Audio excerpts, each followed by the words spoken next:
ஏன் இப்ப போலீஸ் ஸ்டேஷனுக்குள்ளேயே குண்டை போடுறாங்க, போலீஸ் ஸ்டேஷனுக்குள்ள யூனிஃபார்ம் போட்டவங்களை போய் இழுத்து அடிக்கிறாங்க. இது அடிக்கிறது யாருன்னா திமுக காரவங்க.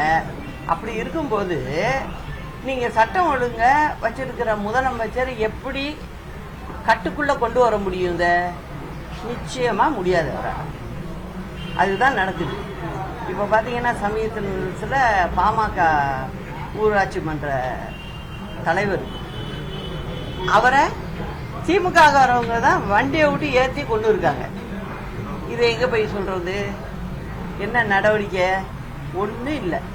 இது தமிழ்நாட்டு மக்கள் புரிஞ்சுக்கிட்டு அதுக்கு தகுந்தாப்புல செயல்படணுங்கிறது தான் நான் ஆரம்பத்திலிருந்து திரும்ப சொல்றேன். வெளிநாட்டு பயணம் சம்பந்தமா பேசியிருந்தீங்க. சட்டம் ஒழுங்கு சரியில்லை, மருத்துவமனைகள்லயும் ஒன்றும் இல்லை. 200 தொகுதிகள்ல வெற்றி பெற்று மறுபடியும் ஆட்சி அமைப்போம் முதலமைச்சர் நம்பிக்கையா சொல்றாரு. அதை எப்படி பாக்குறீங்க? அவர் நம்பிக்கையா சொல்றாருன்னா மக்களை அந்த அளவுக்கு முட்டாள்களா நினைச்சுக்கிட்டு இருக்காங்க. அதுதான் தெரியுது. மக்கள் விழிப்போட இருக்காங்க. அது மாதிரி நடக்கிறதுக்கு சான்ஸே இல்லை.